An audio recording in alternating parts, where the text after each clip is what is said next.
All right, guys. Welcome to another live session of the Watercraft Journal. I'm your host. My name is Kevin Shaw. Thank you for tuning in tonight. We're going to let the numbers spool up. It's been over a month since we've done a live session. My voice is haggard, so I'm about to pop my second lozenge because my voice is trash, having come back from the Fall Mudbug, and that is what tonight's topic is going to be, is a recap of this fall's mudbug. There are 3 mudbugs annually, one in April, one in June. June is the main event, and then fall. And amazingly enough, this last weekend's fall mudbug saw some tremendous attendance. We were very, very impressed.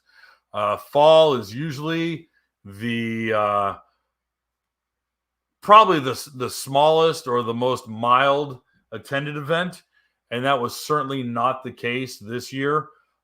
We had anywhere from high 90s to well into 100 attendees, or at least I should count that by skis, and many were riding 2 up, and so we could be as high as 130, 140 people in attendance.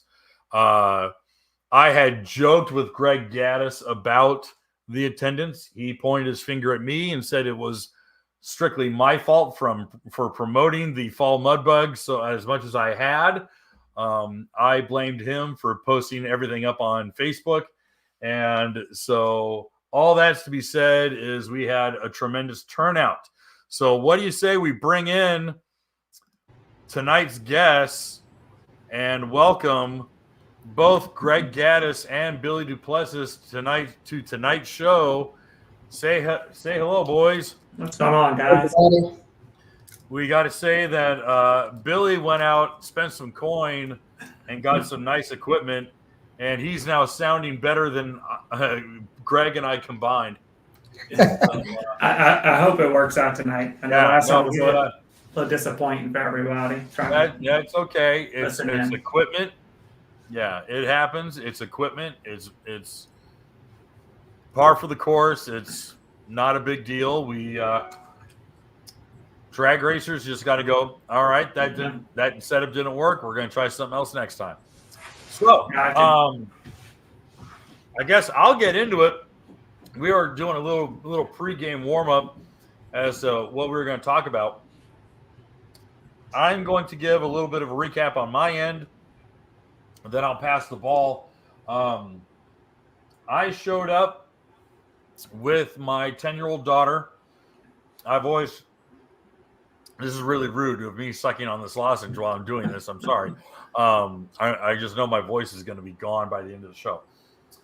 But I brought my 10-year-old daughter with me, and we were riding the 2024 Kawasaki Ultra 310 LSX.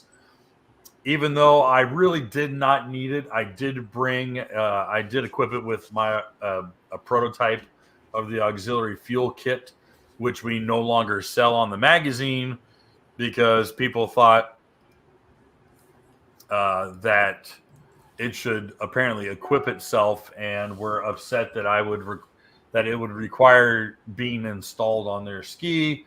They installed it wrong, which is amazing to me that they could possibly install it wrong, and then threatened to sue us. So we ended up having to kill the auxiliary kit. Oh well. Even though it worked great, had no problems with it, worked awesome, but oh well. We showed up Thursday night. Smooth sailing, not a problem. Unfortunately, the hurricane was hitting Florida, I think Thursday night, wasn't it? It was a hell of a hit. So obviously, any thoughts and prayers go out to all those who are in the path of that. East Tennessee, North Carolina, Georgia, definitely Florida. All you guys. Absolutely. Yeah, I had a lot of people get hit by that. But got there Thursday night, and Friday morning, we all met at Chevron, and I'm going to say Dryron, and I know that's wrong. Dwyrons. Dryrons? Dwyrons. There you go. They share. Hey, by the way, Dryrons shared the announcement of tonight's podcast on their Facebook page, which I thought was hilarious. Awesome. Come on. So I was like, all right, cool. So we all met. Nice. We all met there, and around 9:30, we rode on the east side of the levee. Had a great time. Lee, what's Lee's last name? Beerhorst. Beerhorst? Yep. Oh, he's in the chat. Yeah, looks like he's in the chat. Oh, Lee. What's up, Lee? He's there. What's up, Lee? Well, now I can't talk trash about how slow he drives. I felt bad. I was.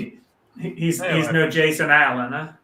Well, yeah. He kept us in water deeper than 6 inches. Jason might still be in the mud right now, actually. Jason got there Tuesday. He was already hosting rides. I don't know if he got here Monday or Tuesday, but he was already riding by Tuesday. Yeah, right. I mean, I know that Basil brought a bunch of guys. River King brought a bunch of guys out from Florida. They were riding with Jason. So there was a lot of action going on when I showed up. I mean, I felt like I was late to the party. Friday, we had a really great ride. I'll go on the trails with you, Lee. We'll go. I'll take that freaking Titanic of a Kawasaki, and I'll park it right on your back bumper, buddy. Oh, faster that Kyle. That's a shame. But, I seen that Kyle in action. The difference is who's on the throttle. But anyways, Greg's in the house. But Lee did a really good job. Lee and Greg had gone out like a week before with a couple chainsaws before the hurricane, and had cleared some paths for everyone. So we had a really good ride Friday. Friday went really good. Saturday was Tuesday through Saturday with Jason from Greg Shockey. Holy cow. Jason puts in that work, son. Well, holy snot. That dude was there. So Saturday, same story. Hey, Lee, you were there. How many miles did we do on Friday? Get in the comments. How many miles did we do on Friday? It wasn't much. It was like 70 something, I think. Yeah, it was in the 70s. Okay. All right. And then Saturday we did some more. We did the west side, and we had some really neat trails, but we just had way too many people in our group. We had, I want to say we had something like 80 people in our group. Yeah, it was just bananas. He said 73 miles on Friday. So we just had this monster sized group. Lee kept the speed up because when you lead, you got to be on the throttle. And when the leader's going 50, halfway through the pack they're doing 20. So you got to keep the speed up. But we lost half the group, so we had to stop and wait for an hour for a bunch of people to show up, and then everyone wanted to relax, and that was at the halfway point. And then we meet up with Alex and Greg's brother Alex, and on the sandbar, and there was another group of people there too, and it got real windy. It got about like 20 miles an hour winds or so, and we all kind of hung out at the sandbar. And then it was around 2:30, 3 o'clock when I left in a small group, maybe of a dozen of us, and we split because my kid was starving and pretty tired, and so we cut out around 3 o'clock, and then we all met up for dinner that night. But no, it was wild to see so many people from all over. We had a really good turnout, really good diversity of skis. People brought some really hot stuff. People brought some old school 2-strokes. So, Then one lady's out there riding with a hairless chihuahua with goggles on. She's from Diamond Head, Mississippi. Oh, really? She's local? Okay. Yeah, I think her name's Rachel. Okay. Don't quote me, and I'm like, she's literally riding around with this little chihuahua right in front of her with a life vest on. My daughter's going, is that the Deadpool dog? I mean, it was so funny. So, yeah, we had a really cool turnout. But it was the least riding that I had done on a Fall Mudbug. The least amount? What's that? The least amount? The least amount. Gotcha. And it was the most socializing that I had probably done at Mudbug. At Spunky the day before, and then the 2 stops on Saturday. That was probably the least amount of riding that we had done. Not that I wanted to recreate the ride that we did last year where we were all on fumes, barely getting into Spunky. But yeah, it was kind of a mixed bag. It was interesting, but we got some really cool trails in, and Greg pulled me aside on Friday, and we tried to do some really technical trails, but we had too many trees that were knocked down. Yeah, a hurricane, just knocked them down. Like every time we'd come up to the trail, like getting to the good stuff, big trees falling over and you're just totally not even passable. So that was unfortunate. That was a bummer. It was really fun. You should have brought that chainsaw and put it in the front like Tim would. Tim would be prepared. You got to have a chainsaw with you. Yeah. That was well, what's cool is that the water levels were high. Yeah. So we didn't really have to worry about water levels. The plant life, I mean, we really weren't cut off by a lot of blooms. I mean, it's like we didn't have a lot of lily blooms that were like, oh, this path is blocked off. We just had a lot of toppled trees. We just had a bunch of knocked over trees. But that was my end. I wanted to, and now Billy, I drove 10 hours. You have I have about an hour and a half. Hour and a half drive, yeah. A little bit closer than some of these guys, But what were you riding? We got in. I was riding the FZ the first at FZ. Me and Gina had strolled down there early Thursday. Well, I say early Thursday morning. We got at the gas station, as you call it. Around 11 o'clock is when we got on the water. So 11 o'clock, me, Gina. I want to say a few people were there. We actually hooked up with Ian. Some of his crew. I think Ian probably had 4 or 5 skis alone, by himself. Him and Johnny. He had his uncle and aunt from California, Arizona, believe it or not. I drove in from Arizona. They wanted some skis, and then we headed to the Spunky Monkey, hung out there, and waited for a separate group that pulled up. I don't know if Greg wasn't there Thursday. It had to be Jason Allen. Yeah, Jason Allen's group. Jennifer and Philip was there. Greg Shockey, Rebecca, and just like Kevin said earlier, me and Gina did more socializing today, which is nice to be able to just catch up, with everybody. It's something I rarely get a chance to do as well. Usually they're putting in the miles. Like I see Greg on the over 600 miles. He sounds like us. So. And it's the same thing Gina said. I kept saying, you want to get out there? You want to leave early, go ride? She's like, no, I'm perfectly fine just hanging out here, catching up with everybody as the smaller groups pulled into Spunky Monkey. So it's nice just to, that's part of the thing that makes Mudbug great is the socializing and being able to meet up with all your friends from all these different states that take the time to come out here and visit Greg in his backyard. So I think we put in, I did a little relive video I need to post. I want to say 60 miles Thursday. We rode with you guys Friday. I think we kind of branched off late on during that ride, like you said, just to try to split up the group a little bit. Looks like we put in just shy of 100 miles Friday.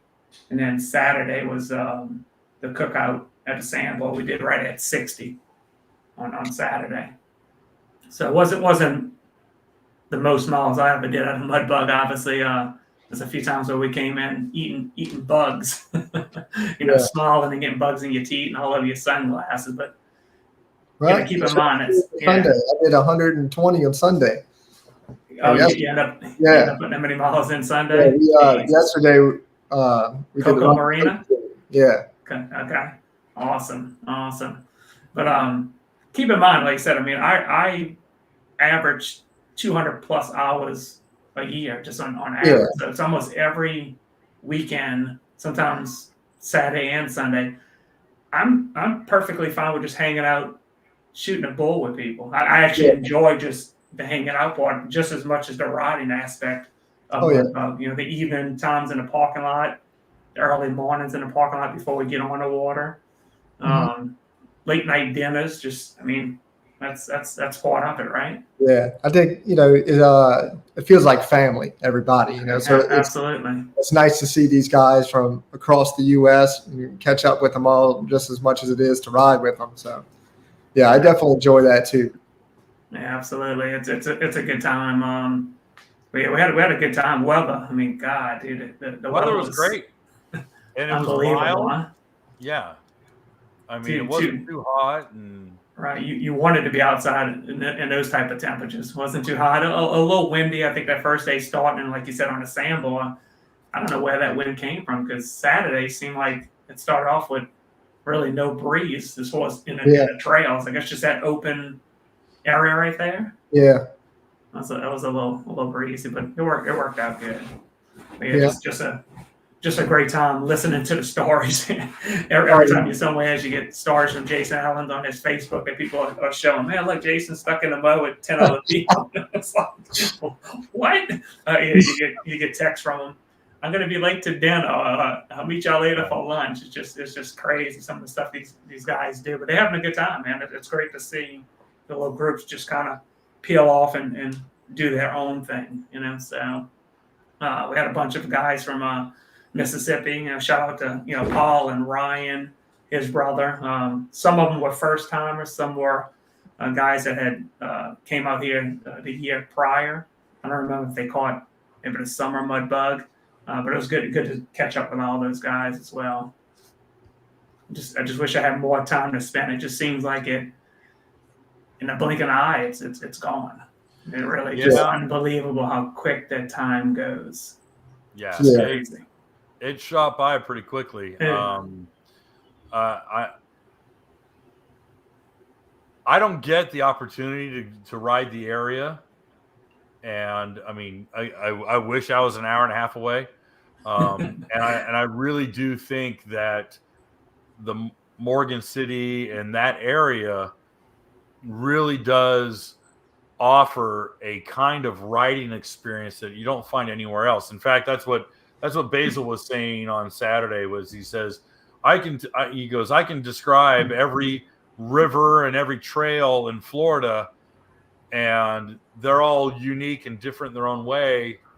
And I can tell you that I rode every river in Florida in the last 2 days here in Morgan City. Yeah. Yeah. I remember him saying that at the It's so unique. And so for me, while I'm happy to socialize at the gas pump or at dinner, I'm like, let's go. Right. I got gas. I'm ready to ride. And so that was kind of my flavor is like, hey, cool. This year we got to do a lot of socializing. I've had other years where I've done a lot of riding, and so this is, it's just kind of moved. Now, Greg, like I mentioned earlier, Greg and I, just by ourselves, we split off to do a couple little more technical trails, and then we met up with the group later and hustled our butt back to Spunky. But what's up, Jay? Greg, after we met up with your brother, was that Grassy Lake that we shot across? Lake Verret, the tough one. Yeah, the tough one. Yeah. Yeah, Lake Verret. Okay, so that was Verret, and then your brother was in your boat. Yeah. And then the next day, you were in the boat completely. Yeah. Yeah. So, but before I get started about my weekend, I got a few thanks and shout outs because I mean, something like this you can't do by yourself, right? I mean, it's gotten really big. So first one, Jason Allen. I didn't really get to talk to him much because I've been getting so pulled off in so many directions. But he took a group of however many people all throughout the week. He was entertaining people and taking them riding while I couldn't and working on their broken skis. So huge thanks to Jason, and then of course Lee. Friday and Saturday, Lee led the main pack, so I could go off and do some other stuff. Literally would not have been the weekend it was without those guys. My brother, on the sandbar on Saturday, he got up in the morning, set up to cook for everybody. Great job. It was a little later than I'd like it to be, and his rice was a little crunchy, but hey, I didn't hear any complaints other than from me. Yeah. So that was nice. So, thank you to all those guys. And, there's a few other ones that played a good role. Yeah, Jody. Jody goes so far out of his way to help everybody. It's not even funny. Like, he went to one guy's house, pulled his ski out, got it ready for him. That way he could leave work at 5 a.m., hook up to it, meet us there. Yeah. Yeah, Jody set up dinner for everyone Thursday night. He organized that and called several restaurants to put that in place and make sure they could cater to the size group that we had Thursday night. Oh, That's yeah. great. Yeah, awesome job. Yeah, and I'm sure I'm forgetting some still. So, all these guys coming together and make something like this happen. But so these guys are in town riding, Jason and his group, and they ended up, some of them broke some stuff.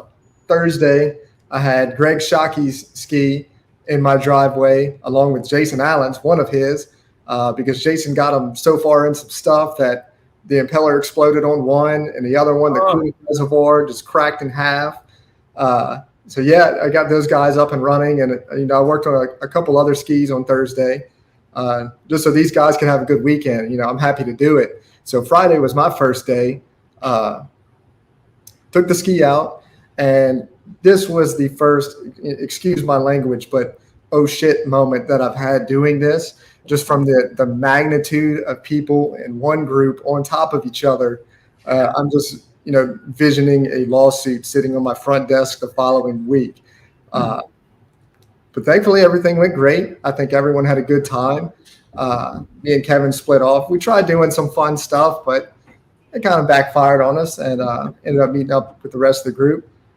Crossing Lake Verret that day, it really beat the crap out of me and my ski, just so I could prove a point. Kevin was the second one across the lake. We had a 10-year-old girl with him, but I still waited 15 minutes for him. But aside from I don't know about 15 minutes, but okay. Oh, I think it was 15 minutes. I feel like I got hit by a truck the following days from that. I ended up breaking the dash in my ski. Like, it just completely cracked apart going through those waves at that speed. That was on the GP, Greg? Yeah, the pump bearings failed from just slamming it. I was trying to hold it between 70 and 80 as much as I could. And I guess at that speed and that shop, it was just beating it up. And then Saturday, I was out in the boat. My ski didn't break, and my auxiliary kit didn't break loose either. Yeah, well. It's true. I was going, at sometimes 15 miles an hour faster than that ski's even capable of doing. That's true. Yeah. But Saturday, I ended up being in my boat, hauling around Charles Geenshard, who I also should thank for taking pictures of the entire group, which haven't been released yet. But we honestly had a blast chasing after everybody through the trails. So I've got a high-performance bass boat. So I'm, feel like I'm driving a stock car through these trails. And Charles is braced, trying to get shots at everyone. And he said it felt like he's in a Black Hawk helicopter trying to shoot people in a war or something. Like, we were having an adrenaline rush. So that was a lot of fun. And thanks to Charles for coming out there and doing that. We're all looking forward to seeing those pictures. Right. Yeah, and then we hung out on the sandbar a lot where my brother cooked. Brought a bunch of Mudbug shirts, and I wish I had more because people were asking for them. We didn't have a single one left. At one point, I literally took my shirt off because it was a medium, and I gave it to Teddy, who she just literally commented. Yeah, on the post. Yeah, on a ours that we had, so she could have a shirt. It's a bean queen. Yeah, bean queen. No tech. Yeah, it was a good weekend, but we do have to make some changes, I think, going forward. Just because it was too many people all in one spot riding together to be at a safe comfort level. Nothing bad happened, but that doesn't mean nothing bad won't happen in the future. So the biggest thing for me is I don't want to tell people they can't come, but I still want this to grow to be something bigger. So we've approached this as being a PWC rally where everyone's really together, all in one spot, doing one thing. We have a few small groups break apart, but for 80-something skis riding on one trail, we just can't do that again. So I guess the way to move forward is move more towards like a festival approach where we're not doing one thing. We had a large demographic of people. Some people want to go fast and ride all day long. Some people just want to shoot the shit. Some people want to cut up in a small area. Some people just want to ride in open waterways at a leisurely pace. So going forward, if we could have a group, different groups that kind of do each different thing, more people would be happy in the end, and we would have smaller groups making the ride overall a safer and fun experience. So you could come to this and do exactly what you want to do in a smaller group, making it safe. So I've got to figure out how to even make this possible. So I'm open to suggestions, what some people's thoughts are. I think we're going to have to get like a board together. Well, so I was going to ask you, Greg, have you heard any comments? I'm not on Facebook, but on Facebook, are you getting any type of feedback as far as any complaints? I say complaints, you know what I mean? No, I haven't seen anything. It. Okay. It's good. What I'm seeing is great stories and experiences, and even more people want to come. So we've had exponential growth, and I think it's just going to continue to grow. Right now, 80 people in a group is a lot. We do not need 200 people in a single group riding. So I think, believe it or not, Jason is what Jason has done, and what Jason did this weekend and what Jason's done previously is kind of the spark of where we need to be going. So Jason is taking groups out and saying, I'm leaving early, get here at 6:30 in the morning or 7 in the morning or whenever, and we're going on this route and we're going to be gone for this long. And he's kind of got his own deal going on. But what Jason is doing is that he is taking a percentage of the attendees, pulling them from the main collective and saying, I spent the day with Jason and we all did this. Right. So what my thinking is, and if you correct me if I'm wrong, but instead of one main group, we have 3 groups that are, hey, we're doing time trial, drag racing, whatever at the sandbar at this time. Simultaneously, we got Jason doing his exploring group over here. And then we got, I don't know, let's pretend Lee.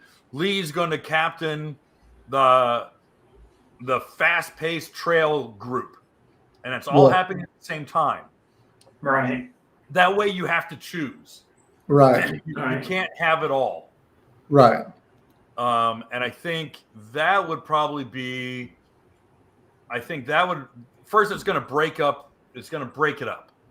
Yeah. Which, again, I mean, I was talking to Lee on Saturday at our first stop. I mean, he goes, man, I don't want to go so fast that I lose people. I go, we lost people anyway.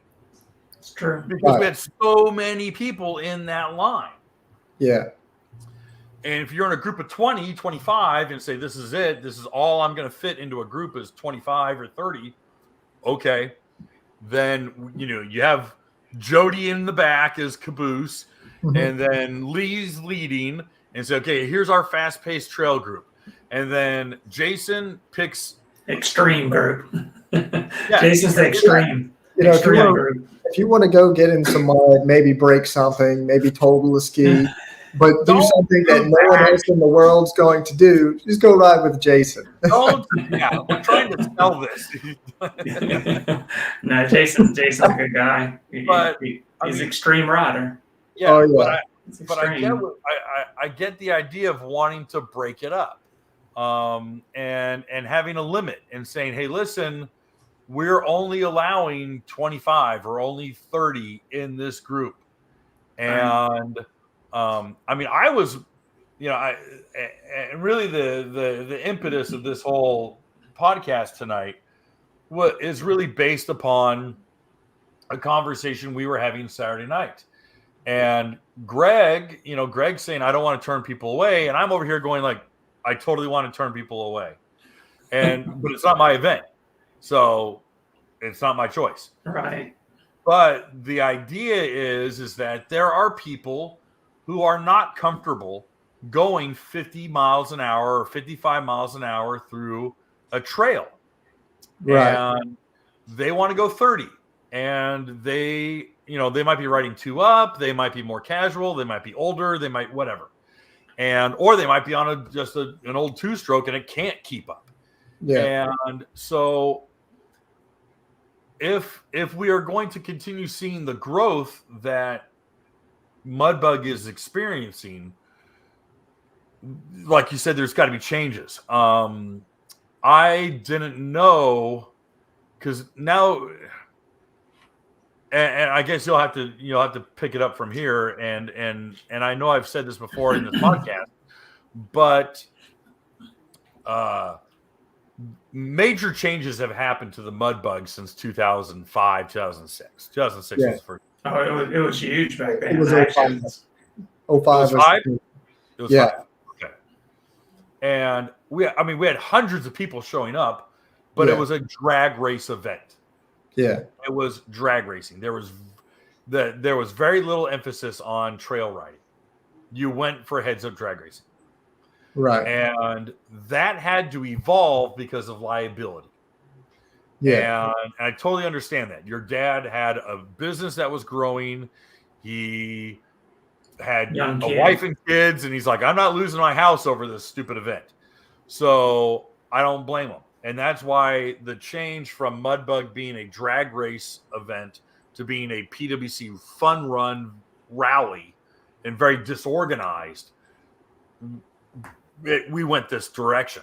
Now, in wanting to organize and wanting to have multiple plates spinning, it's starting to look like, okay, there might be waivers, or there might be, a liability waiver is a liability waiver, because it's like, hey, listen, anything that happens here is not any fault but my own. Yeah. And but the problem is that there's no real one central location for a person to fill out a waiver. Right. And the only way that you have evidence that the person signed a waiver is if they're wearing a wristband. So if you're going to be a participant for Mudbug, and I pull up to a group ride, and let's say Billy is the leader of the group ride, and he goes, okay, we're going to circle up 25 people to go on my ride, and I need to see your armband, and I don't have an armband. Billy goes, dude, you're out. Yeah. You don't ride with us because you're fired. You're fired. You're fired. You're out of here. Why not? But out of here. I mean, the reality is that it's like, hey, listen, if you want to be a part of this rally, you got to have a bright pink armband. And that means that you sign the form saying, if anything goes wrong, I take full responsibility. Right. That doesn't mean that I've paid Greg Gaddis $150 to attend. Yeah. But if my $150 covers liability insurance, covers a meal, or covers a sticker or whatever, then maybe we go that direction. I mean, am I going too far with this? It's a lot. It's a lot to think about, Greg, for sure. Yeah. I mean, even I'm not saying we won't ever do that, because it's almost like you have to if we continue to grow at the same rate that it's grown over the last year or two. So, I mean, I don't know. It's difficult. It really is, because you don't want to be too organized and be an official event, but it just needs more organization, I think. You know, in 2019, I know Jason made a comment. There was 5 people there, and sure, was 5 people probably a really fun group? Yeah, but we're now at 105, and next year there's going to be more, and probably the summer one's going to be even more than that at the spring, and so. Yeah, sometimes there's small groups of or just as fun. Like I said, I remember a few years getting there, like a few days early, something like on a Thursday, where the majority of people in town, not everyone's like Jason, that early, which is great. I wish I could, like on a Thursday, I think I had one time 5-6 people with us, and that was some memorable stuff, at least for the people that was in my group following me. They had like that one-on-one type of riding style, and wasn't fast paced. There wasn't as many people, wasn't as many stops waiting for other people to catch up. So everyone's kind of like something different, But what were the attendance numbers for June? Because obviously June is supposed to be the biggest one. I think 70s. Really? Yeah, maybe 80. So fall beat out everything. June was bigger than spring, and fall was bigger than summer. Like, each one has gotten bigger. Okay. I wonder if it's just the time of the year, if everybody's done with the vacationing, or summer. Maybe it was something about Kevin getting on here every couple of weeks and saying Fall Mudbug is the one you want to possible, do that. Yeah. Right. Well, hey, I was doing. I mean, I hate to say it, but I skipped out on June because I was doing the Power Tour. Yeah. And I'm going to be doing Power Tour next year. Yeah. So, Well, I like the growth. The bigger number, the better. I would love to have 300 skis, even 400 skis show up, but all doing different things, so you don't have everyone down each other's throats. Right. Yeah. Ideally, I think if I can make it happen, I'm going to shoot for 5 groups next year for each ride, spring, summer, and fall. Maybe less, maybe more. We'll see, but all doing different things. So we know we still have the original crowd, the drag racers that want to do grudge racing, whatever.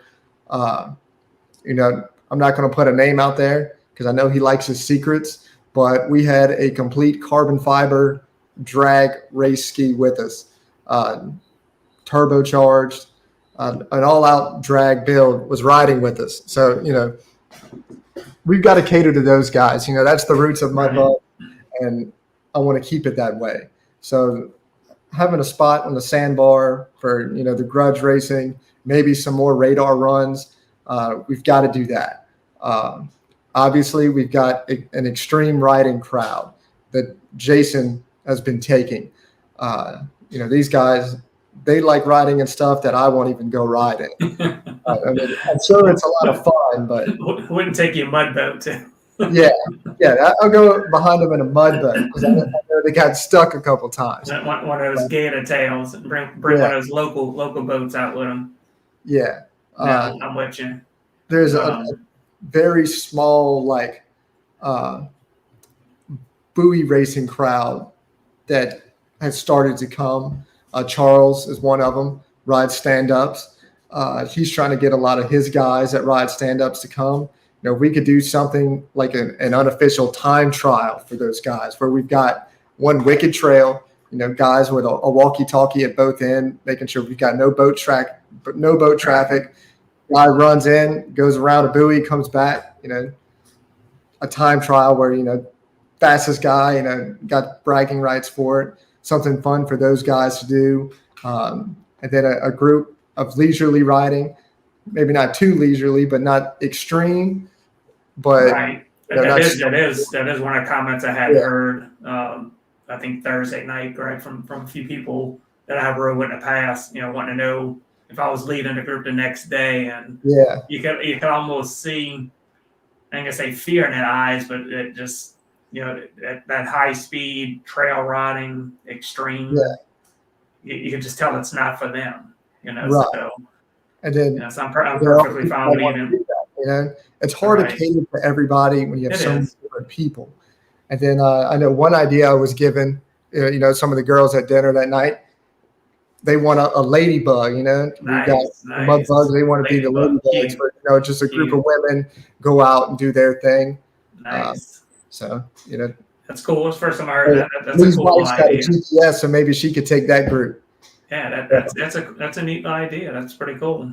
I don't know. I've never heard that. Maybe this is all just unrealistic and it can't happen, but it's just Like Martin Davis. Shout out to Martin and the Texas crew and Adam and all that. I know those guys like the drag racing as well. I see you comment, not a drag race, closed cost ski. Closed cost. Okay. I'll believe it when I see his butt get on a buoy course and run it. Okay. I got a chance to drag race him a few times on some of the straight runs riding Ian's FZR, his Riva Edition 350. So did some good runs. He left me, not quite in the dust, but some good runs. And the same for Adam. Adam's ski was modified. That was some good runs side by side.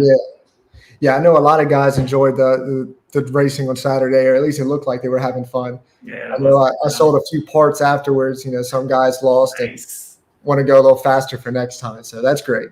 Well, the difficult thing with that is that we get back into what the concerns were. While we were all on the sandbar and we had 89 skis lined up on the sandbar that afternoon, and guys are doing heads-up grudge racing, we also had kids and people who had been drinking a lot of beer wading out into the water. We had people who were idling their skis out and not realizing there was a drag race happening. We had a lot, I don't want to say close calls, but we had a lot of pucker moments for me that I was like, oh, because I saw people idle out right into the middle of the course of people grudge racing. And that was, again, because it was very fast and loose. So the idea would be, okay, hey, listen, we're going to be at this area for socializing. And then we're going to be over at this area for grudge racing. And then the guys who want to be with Jason's group are going to be over here. And the guys who want to be in Lee's group go over here.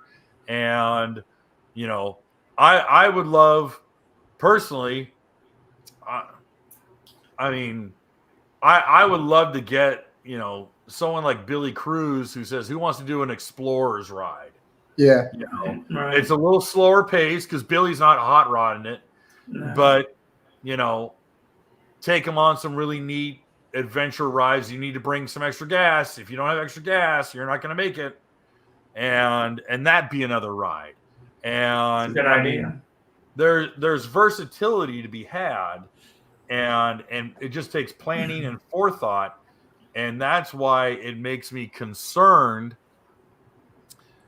There's a reason there's only one World Finals a year. There's a reason there's only so many events, and that it takes a lot of mental bandwidth. Right. And if Greg is left alone to his own devices to plan one major or two major, or God help him, 3 major events, now he's pulling his hair out. It's true. Now, keep in mind, Greg, we if I remember right, years ago, the Mudbug was broken up into 3 separate Mudbugs in order to kind of help with the size volume showing up at one time. Yeah. Now I know I remember in the past, the Fall Mudbug kind of evolved due to weather.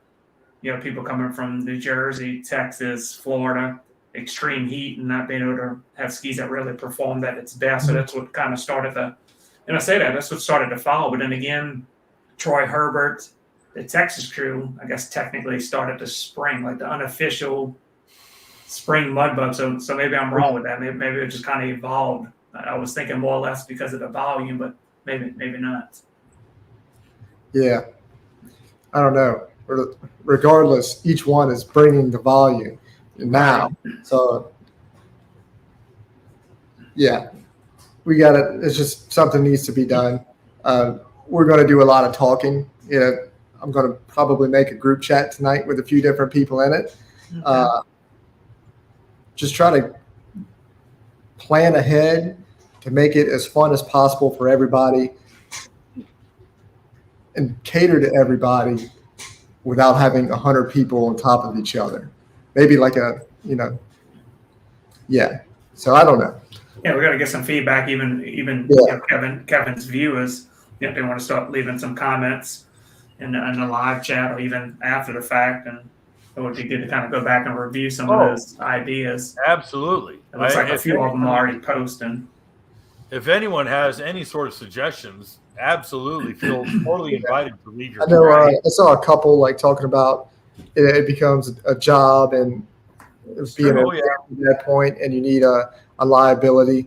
For me, it kind of already is a job. Trying to organize everything because we've had planning lunch for everybody on Saturday, trying to get a ride together, even planning a couple dinners, and making everything happen. It's more work than it is fun for me, but I enjoy doing it. I can imagine the stressing, and it feels like I'm pulled in 1,000 different directions, and I'm no real part of this in a scheme, And a few times, I feel bad because I feel like I didn't get to talk to everybody, but same here. I am getting pulled in a lot of different directions. But I don't think we're going to get to the point anytime or in the near future of it being an event and needing liability, because in a sense, we're just a group of friends on the internet saying, hey, we're going to be at this place at this time riding together, Right.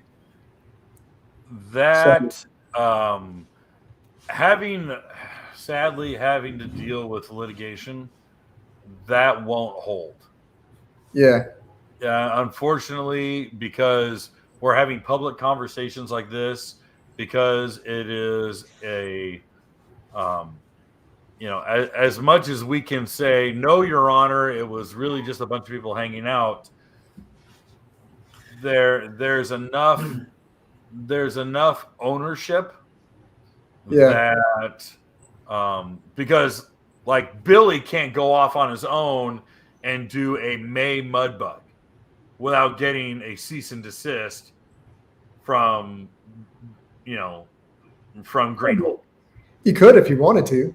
I mean, we don't technically own it, Well, yeah, but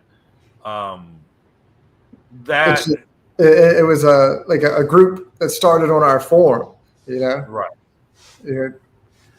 It's a lot to consider, and right. Out. So, just a lot.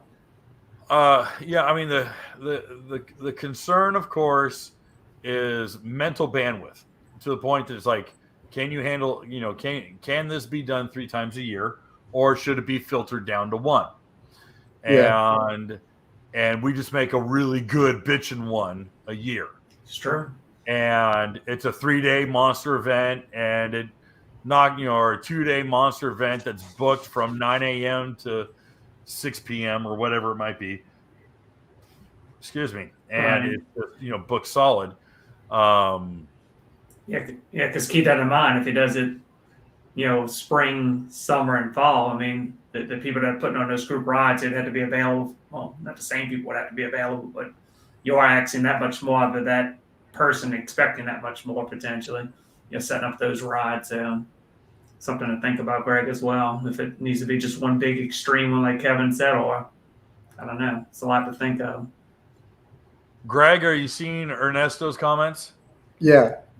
Ernesto's in the house. Yeah, Ernesto from Callis is here, and I think it's important that we do acknowledge Ernesto's presence. Absolutely. But Ernesto's making some pretty salient points. The concern again is the waiver, and I'll tell you what, a waiver with a bracelet I think will go miles. I think it'll go a very long way. It sucks because it's the last thing any one of us want to do, but it is a hey, listen, this is a high-paced, high octane event. There is liability to be considered. You must ride at your own risk. You're not holding anyone accountable, and that doesn't require an entry. Or if you want to charge an entry, whatever. But I do think the armband is proof of signing the waiver is going to be. I think I'm not trying to be Debbie Downer. I'm sorry. No, it doesn't want to be that either. But I'm real because when a couple of years ago, I was trying to do these like long distance rides that were high speed long distance rides, and we did 2 or 3 of them, and after the third one, my lawyer was like, "What are you doing? Yeah. What are you doing?" And it became such a nightmare. I was like, forget it. Because I had so many people complaining anyway that I was like, well, I don't like people enough to want to keep doing this. So, so me being the little red devil on your shoulder, I would say, why don't we distill the organized event? I mean, the really let's kill it organized Mudbug event for one time during the year, whether that's June or April or October, and throw all the ammunition at that one. Yeah. And see how that one goes. And if you go, dude, this is a piece of cake, I'm doing 3 of them next year, cool. If you go, holy crap, this was such a freaking chore, then but I want to keep doing it, okay, then we'll do 1. And kind of keep, if you want to keep the April and October and say, I'm going to make June big, then make June official and say fall and April, spring and fall are going to be real loose and disorganized, and there's not going to be a meal. There's not going to be organized rides. It's not going to be blankety blank. Mm-hmm. Yeah. I don't know. Yeah. It's tough because, I don't want to go back to unorganization because, that was your biggest complaint. The first time you ever came, you came for Mudbug and had no idea where anyone was. And I just don't want other people to have that same experience. Right. And so... And Kevin stressed about that in several different podcasts, the ones that we weren't even a part of, as far as, running into me and Gina and just say, come this way. And Kevin's put that out there several times. Hey, when you go to Mudbug, it's loose, it's unorganized in a sense. Get at the gas station for $9.30 and jump in. But some people, aren't like that. And I guess maybe they're a little hesitant to jump into a group. And some people don't have a problem with that. But that's how you meet new people. That's how Kevin came across us. Right. So. Yeah, Ziggy reached out and goes, hey, you going to be here Sunday? Yeah, okay. And it was because of Ziggy that I met you. Oh, yeah, Brian. Yeah. Yeah. Driving Ziggy. Yeah, good guy. Yeah. So, you got a lot of decisions to think, a lot of things to think of. You have to make any of these decisions overnight for sure, Greg. We here to help. You got people on here. Joe mentioned if you need a hand with anything, same for Callus, all the normal regular Mudbug people, Martin, Philip, Jen. I'm sure any of those guys will love to step up and help out any way they can. Tim Golden. I don't think he's really likes big groups. But obviously he knows how to ride. He knows how to lead. He knows his way around. He's more of an extreme rider, similar to maybe Jason. We can always reach out to him. I think he would be okay, possibly. I don't want to speak in his behalf, but probably smaller groups. He's not into that big chaos either. So, yeah. Yeah. My question to you, Greg, is 5 years from now, what do you envision Mudbug looking like? Right. Well, that kind of what I touched on earlier tonight, like having, the different sections of someone having a different activity for every type of rider, really. So everyone can come and enjoy it, because this really is a beautiful area. Absolutely. There's no other place in the world like it to go and ride. Everyone that comes here to ride loves what we have to offer. So building upon that momentum would be fantastic. Like, maybe it's unrealistic, but could Morgan City be the next jet ski capital of the world? Like, this is the spot that all the PWC enthusiasts want to be. Because I've ridden in a lot of different places, not even just in the US, but in different countries. And literally there's nothing like this. No, that area is so unique. Yeah. What's interesting is that I haven't gone out into the Gulf. I've always, hung with groups who are like, let's do trails, let's do tighter trails, let's do this. But there are places to tie up your ski and to literally wade around knee deep or crotch deep in very refreshing water and socialize. And if don't get me wrong, I'm the wrong person to talk about it, but if you want to sit around in an inner tube or float on the back of your ski drinking beer, there's great little shady coves to do that. And if you want to have a cookout with a bunch of people and cook food and watch heads up drag racing, there's sandbars for that.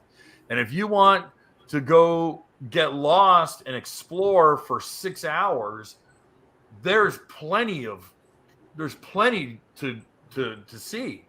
So you're right, and it's almost dealer's choice. It's almost like you show up Friday morning and there's a lengthy Facebook page and there's a lengthy article on the Watercraft Journal and there's a lengthy post on greenhulk.net that says, here are the different rides and the different schedules of when these rides are happening.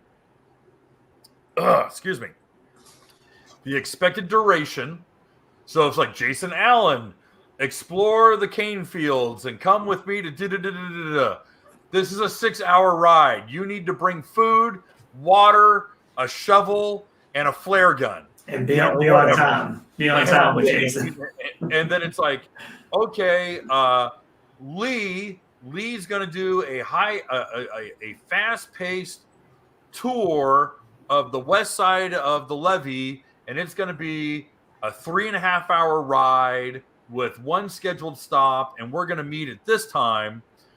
And then it's like, or meet us for Charles's closed course. Learn how, it's going to be closed course racing with a little bit of tutorial, and he can do his little seminar of stand-up racing or closed course racing. Yeah. And then, and it's just, you just list all the freaking activities like a syllabus of a college course. And you go, all right, guys, here's what you're going to do. So if you show up with your old lady and you go, well, hey, listen, if we do, we do Lee's ride in the morning, and then we all meet up at Spunky Monkey, and then the other group is leaving from the other side of, or is leaving from Spunky at 2. Well, we can wait an hour and a half at Spunky and then join the other group. We could get 2 of these rides in today. Yeah. So basically what you're saying is exactly what I want to happen and not have any legal troubles. Right. Right. So click the deals together. Yeah. Bracelets, waiver, and you get your dad's lawyer to write the most ironclad, I claim 100% all liability. I am here by my own volition. I am riding at my own risk. Yada, yada, yada. Yeah. Can you do electronic waiver where they sign online, Greg? Yeah. Or we have copies of it, or we all launch at Dwyrons, Yeah, it's true. Have them sign the waiver when they buy a boat launch. Right. Yeah. But the thing is, but you got to have that proof of purchase. Yeah. That's my biggest thing, because again, if the let's just pretend the Watercraft Journal is going to host a long distance, all 6-hour ride. You got to bring extra gas, and this is going to be the big long wear your ass out ride. And the leader of the pack, I don't know who I could find to be the leader of the pack, but we can't have 20 people show up and 5 people not have proof that they've signed the wristband. Yeah. Because God help them if they get lost or they won't keep up or they're slow in the freaking trails and they're like, what do we do? And they go, well, it's Greg's fault and it's Kevin's fault and it's Lee's fault and it's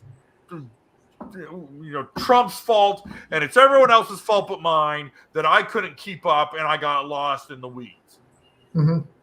Yeah, I think someone brought up in the comments, what about the person even leading the group? Are they going to be held responsible because they're a leader? I guess you're going to have so many questions and concerns. Yeah. Tim's comment, you can't keep someone from launching and riding at a public ramp. It's true. How do you prevent someone seeing us out on the water and just hopping in the back,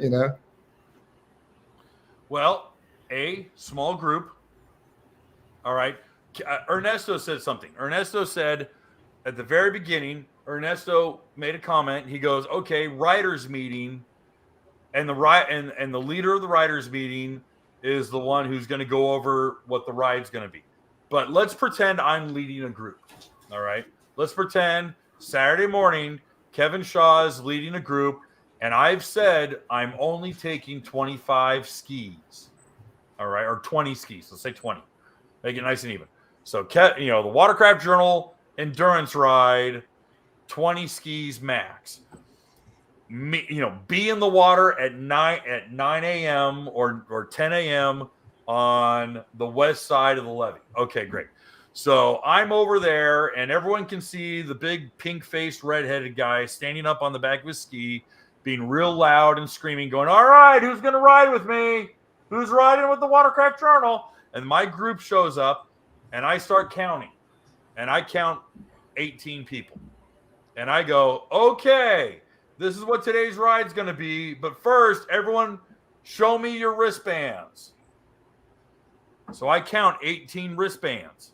And I go, okay, I got 18 wristbands. This is it. This is our group. When we leave, we leave. All right, this is what our ride's going to be. This is the route. Whatever. We're going to make 2 stops, and this is what we're going to do. Okay, great. And I don't know where I'm going, but I split with the group, and I've got my 18 because now I've got, let's say Billy is caboose, and Billy's going to be like, I'm going to make sure that he's number 19, and that Billy's like, okay, I'm keeping head count, Kevin. You keep your head count. All right. Now, Martin is asking, what happens if 25 people turn up for a group ride of 25? A group ride of 20. I'm taking the first 20. Sorry. Yeah. You have to point them out towards a different group, or maybe have an agenda, the list of all the organized rides that's going on that day, and point them in that direction, maybe. No, I'll just say if you're over 60, you can't go. Well, Kevin, you're going to be 60 one day too. So I know. Yeah. Do you think I'm going to be doing this shit when I'm 60? Well, you might. You never know. We didn't think you'd be doing it this long. I think, Yeah, we're surprised you're still here. Yeah. I haven't told people what next year, what this YouTube channel will look like next year. I'm going to lose all my subs. Oh yeah. Yeah. Oh. Yeah, so Greg said the same thing, but what about Kevin if 50 people show up? Yeah, so well, sucks for you, dude. I'm only taking the pretty ones. We'll take Rebecca with us. She drives a Yamaha. I'm making a joke. Calm down. Yeah, no doubt. I've seen the comments like, hey, hold on a minute. Listen here, mister. What manager can I complain to? Yeah. But no, I mean yeah, you'll say, hey, listen, the first 20 to show up, or the first 30 to show up, or whatever. But there has to be there's going to be some Sophie's Choice decisions being made. Yeah. Because if I'm doing a long distance ride and a guy shows up on a 2-stroke GSX with no extra fuel, yeah, I'm gonna be like, he did 170 miles. It's always that one. It's always that one guy. Don't count him out. In the spring, he showed up on a 2-stroke GSX. Yeah, and he did it. He did it. Thinking about people, another leader could be pretty Ricky. That would be extreme. Right, there you go. You got to put in do a ride 300 miles in a day. Carry a flashlight. Yeah, carry a flashlight, a flare. Returning back at dark. Yeah, pretty Ricky. I'll leave on. And that's it. I mean, we definitely have a diverse enough group of people capable of leading. It would just have to be up to these guys, if they want to take on that role, and then getting it done legally. It's going to be the biggest hurdle. Yeah, I'm going to take on a slow group, just 45, 50 crews, taking the sites, no rush. There you go. Easy. And look, if you ride with me, we're not skipping lunch, and preferably not breakfast before we take off. I got a lot of ride starts at the what's the name of it? It starts at the galley. It starts at the galley. The galley starts at the galley. Make sure you're there early. 7:30. That's just in case I get lost in the woods and get stuck out there for a day, which I'm fat enough to survive for a month out there. Let's be honest. The riders' meetings at 7:30 at the galley. I got a lot of hobbies. Eating's my first and foremost. don't miss lunch riding with Billy. He's gonna find a food stop somewhere. So I mean, I think it's totally doable. I would like to make a suggestion, and it's primarily personal, but I do think there's some merit to it. Is I would love to. I think. Okay. This is gonna ruin things. Kevin, don't ruin it. No, I'm gonna say it, Billy, because when have I ever held my tongue? I think the Fall Mudbug lends itself to being the biggest one of the year. Over June. Why is that? Weather conditions. Mm-hmm. June, a lot of people have too much stuff going on in June. All right. Family vacations. I would also suggest going back to the previous date, which was, I think, the second week of October. Mm-hmm. And the reason I make this suggestion is, number one, kids are out of school for fall break. And if you want people bringing their kids and having a reason to bring their kids, I literally pulled my daughter out of school because she's in advanced classes, and it was okay if she missed a couple days. Mm-hmm. But if it was that second week of October, it allows for people to have the time off, or their kids are out of school, and it's even more mild. Number three part of that is it's also the anti-World Finals. Yeah. And the World Finals is the World Finals. And I'm not trying to take a bite out of the World Finals, but I'm saying there is a lot of people who are not going to go to Lake Havasu, Arizona, where it's still 102 degrees, as you drive into Parker, and sit in the heat and watch closed course racing in Lake Havasu. There's a lot of people who are from Florida, from the Southeast, who simply are not going to go. Racers will go, and don't get me wrong, that's fine. But I can't recall the last time Dustin Farthing or Chris McCluggage showed up to Mudbug. Right. So, I'm being snarky, Right. but so I kind of like that idea because, again, this is more of a runabout centric event. It is more of a performance runabout, but not racer, IGSBA sanctioned racing event. And the IGSBA, the World Finals is going to happen regardless. So Scott Frazier doesn't care when you do your event. Your event is not hurting Scott Frazier. So I personally think there's enough reason to do it on the calendar next week than early in September. Yeah, we talked about it, just like Martin was asking, because of the event for some of us local guys. Martin's referring to cruising the coast. Just in Mississippi starting next weekend. It's just 2 weekends back to back and throughout that whole week. All right, Cruising the Coast dates. Sunday, October 6th. Yeah, it's that whole week. Yeah, it's that whole week. Okay. Which, I mean, me and Greg, I think all three of us discussed that and kind of kicked that around late in the year. Oh, well, yeah. I mean, I remember Greg saying it when he first announced the date change, but that was because he and his dad were going to go, and now his dad's not going to go, and Greg's not going. Yeah, because I'll be in Lake Havasu. Oh, because you're going to finals. Yeah. Yeah. Okay. Yeah, that's why we had asked Greg on. I had commented earlier before we started the live chat just to see if he got any feedback over the Fall Mudbug, if anyone complained about date changes or if it made a difference to them or not, or did it affect the turnout?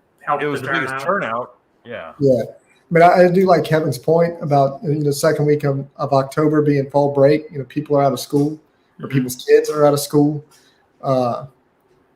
Really good point. But yeah, I mean, it would take some consideration because I would like to attend finals. We'll see how this year goes.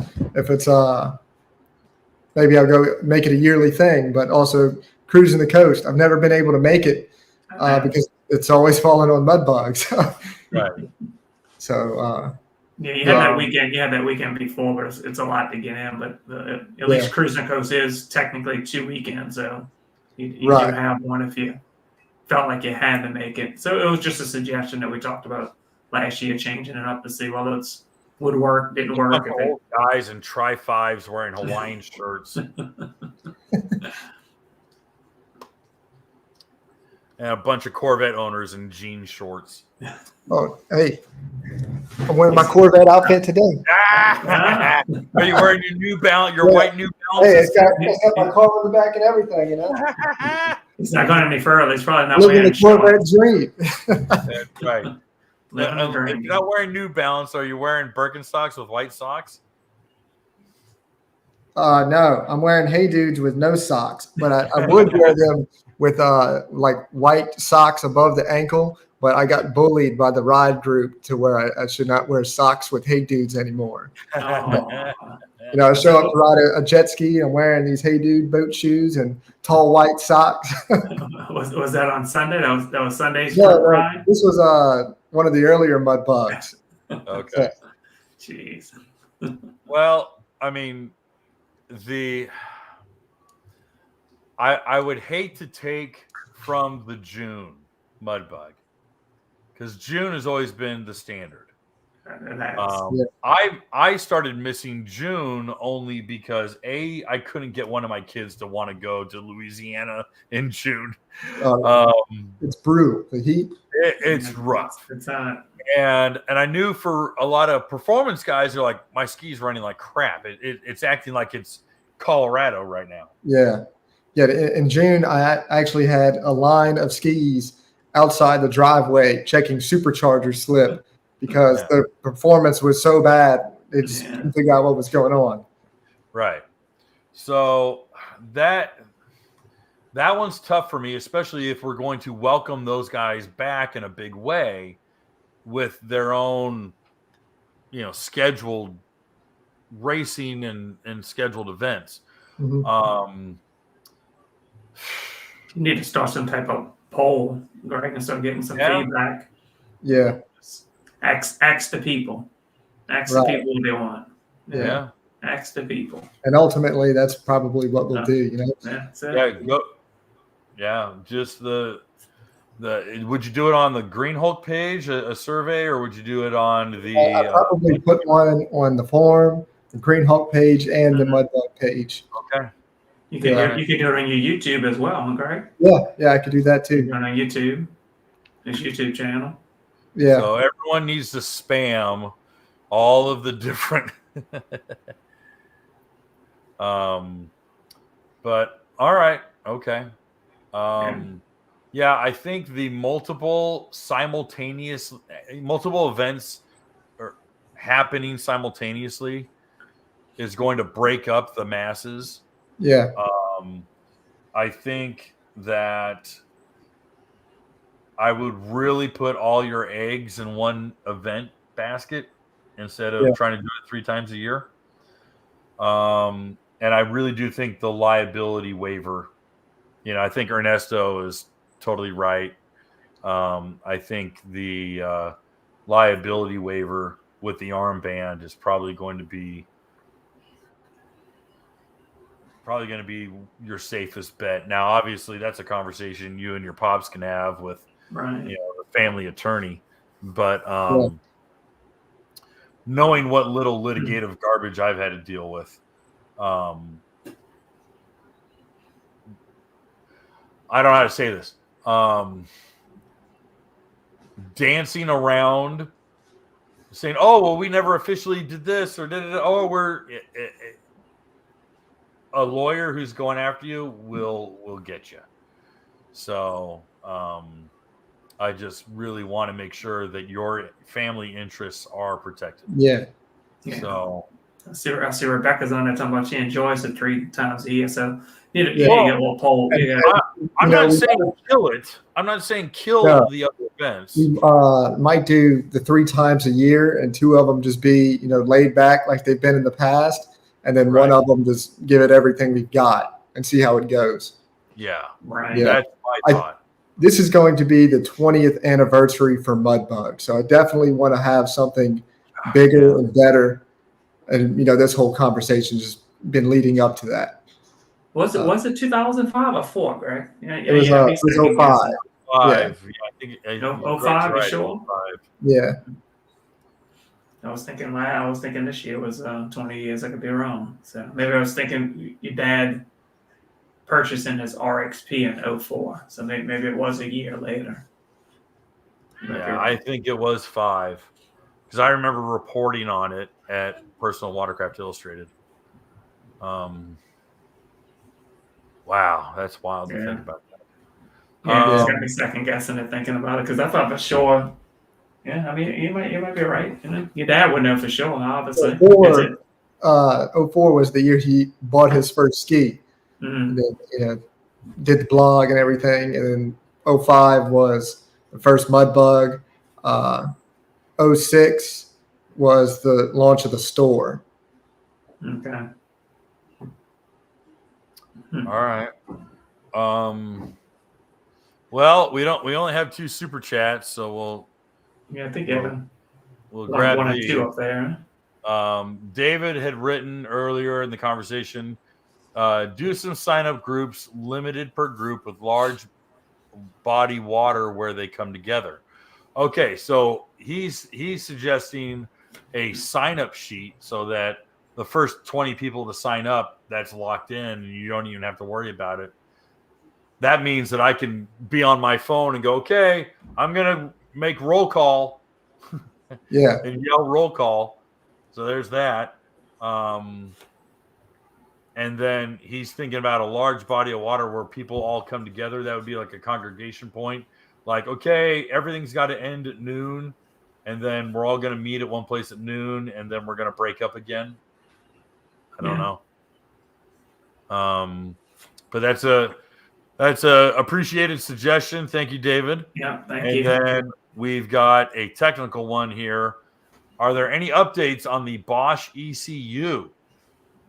My understanding is that Riva has had fantastic success in being able to get the Nano to work with the new 325s. Is that correct?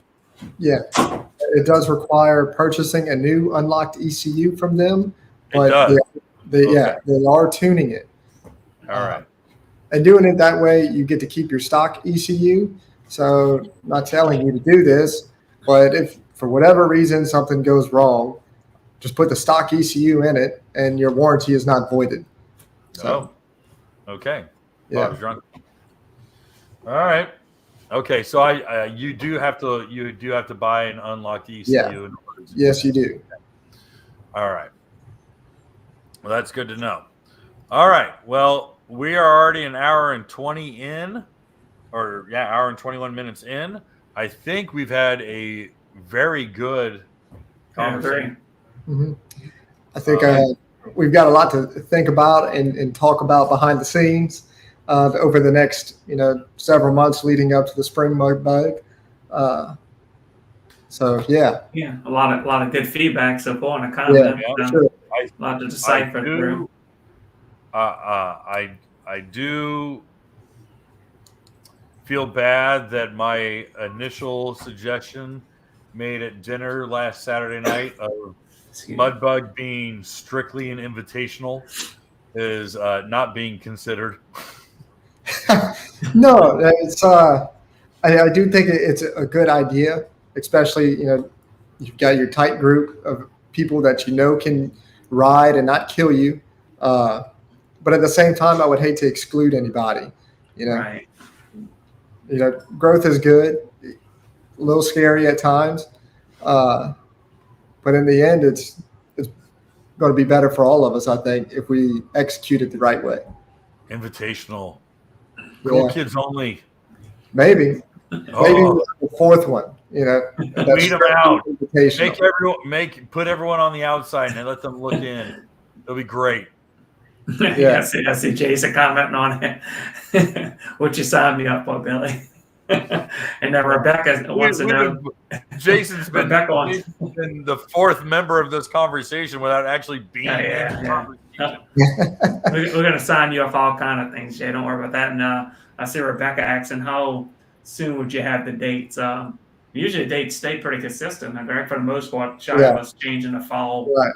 Which I'm going to discuss dates with several different people and try to get the overall plan figured out, and then we'll post dates. Look, I see Joe Cornett. I'm throwing Basil and the River King under the bus. I'll tell you what. Basil. It's a pleasure to actually finally meet him in person. I appreciate that, Kevin, introducing me to Basil. Seemed like a super stand-up guy. Yeah. There are people in this community who thankfully really are genuinely worth every bit of fame and notoriety. Absolutely. And there's a reason why Billy was a character in this podcast since the very beginning, even before he ever came on camera. Same goes for Joe in all of his madness, as well as with Basil. I don't know if I shared this. I'll share a quick thing. I shared it with Billy. Was the quality of character that Basil showed when my mother-in-law, we were burying my mother-in-law. I want to say it was August or September of 2021. And we were down in the Tampa Wesley Chapel area, and my wife's car wheel bearing just decided to eat itself alive, and there was no way we were going to make it home. It was not going to happen. So I kind of put a 911 out on Facebook, and I said, "Does any of my jet ski friends here in Florida have access to a shop and who can see me at short notice?" And Basil reached out and he goes, "I got a shop. You're going to have to drive about a half an hour, 45 minutes, but he will take care of you. I will make sure of it." And sure enough, I got there at like 1 o'clock, and at 5:30, my car was dialed and done. And that was because Basil made that happen. And it turned out Basil had moved away like an hour from this guy, but he still came all the way out and made that happen. And I had never actually shook Basil's hand before. I never met him in person. And he did this just nice as a solid. So we got some really, really rock solid dudes. And I want to be able to bring them all in on events like this. So if Basil could bring his group, and if we could get Joe to bring his group in, and if we can get all these quality groups to converge, I mean, we're already blowing the numbers up, and we're bringing in good groups, right. Not the groups who go 25 miles an hour, stop every 10 minutes and light up a cigarette and drink a Bud Light. We're talking actually good quality riders. And that's something to me that I think is far more important than anything else. Right. So you met Basil in person this past Mudbug was the first time? Yeah, it was their first time out. No lie. It was their first time out, and they jumped right in with Jason. He was all smiles too. So. Yeah, he was. Yeah, he sounded like he had a great time. Yeah. Hey guys, at Sandbar. We got one more super chat I want to get in before we hang it up. Adrian writes, unrelated, but why doesn't Kawasaki have a turbo setup if the majority of racers use a turbo setup? My understanding is that certainly not a majority of Pro Open and Pro GP racers. We're seeing a lot of superchargers. We're seeing a lot of turbos. Kawasaki is very reticent to spend any more money. They have the smallest market share.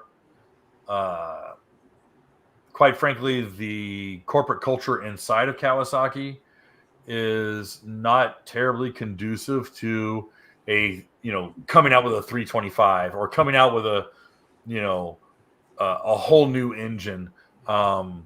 Interestingly enough, the 1 liter 4-cylinder that's in the H2 and H2R motorcycles, those will eventually, I believe, make their way into a marinized watercraft. It's lighter and it revs to $8,000 without any problems. We do know that Kawasaki has a standing patent for a water jacketed turbo. Whether that will happen, I have no idea. That would be nice. I think Billy's poltergeists are back. That's just his cats. Yeah, that is actually great. They both determined, two tigers determined to try to get in this room. But sorry. Yeah, it's interesting because, like with Sea-Doo, people always ask me, like, well, how come Sea-Doo doesn't change out to this or change out to, like the carbon seal? Why won't they get rid of the carbon seal? Why can't Sea-Doo get rid of the carbon seal? And my answer is almost always the same, and that is money. And that they've put so much money into something. It's rare for a manufacturer to go, well, that didn't work, and they throw it out. It's very rare for them to throw something they poured so much into just out the window. So, Adrian, that's not a very convincing answer. I apologize, but I mean, hell, in 10 hours' time, Kawasaki might introduce a turbocharged 310R with their new October 1st rollout of new product. Wishful thinking, huh? Cross your fingers. Yeah, they might just throw everything out throw convention out the window and go, all right, we're going turbo 310R, baby. If they do, I'm jumping ship and I'm getting a Kawasaki. I'm with you, Greg. I'm with you. Yeah, I got beat up too much over the weekend on that Yamaha. Yeah, Greg, Greg, he's still too the young. Kawasaki, that's for sure. Greg's too young to be complaining about getting beat up. Wait till you get our age, Greg. Yeah, I'm a little more out of shape than I realized. Maybe you need to start working out again. Yeah, don't be shocked next year. I might be on a Kawasaki myself. So Yeah. I'm a Kali guy. What's in the background, Greg, back there? What you working on back there? Is that Ian ski? Yeah, that's Ian ski, the yellow one, and then that ski is from Tennessee, getting a stage 3 plus. Nice. Both of them having some motor work done. Okay. Yeah, that really nice builds behind me. All right. Is that all potential customers from Mudbug initially? Well, Ian, Sure, right. Yeah, met Ian through Mudbug in the forum. But I think this guy in Tennessee found me on YouTube and does a lot of watching of these podcasts. So, I tell Kevin all the time about how much his podcast has helped me out and just the overall presence on YouTube.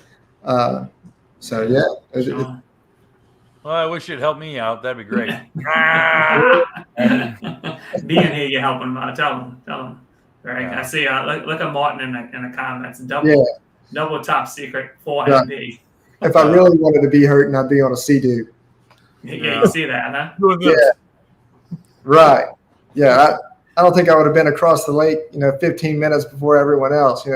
Maybe 5, but I wouldn't have been on the water the next day. Yeah. No. Oh, Martin's a Sea-Doo guy. Yeah. He bleeds Sea-Doo. I like messing with Martin. Yeah. I can't say that. I was on Ian's RXPX 325 most of the weekend. Shout out to Ian for giving me the opportunity to ride one of his babies. Yeah. Well, all right, guys. I think that's enough for tonight. It's been an hour and 32. I wasn't even paying attention to the clock at all, and I realized, whoa, we're way over an hour.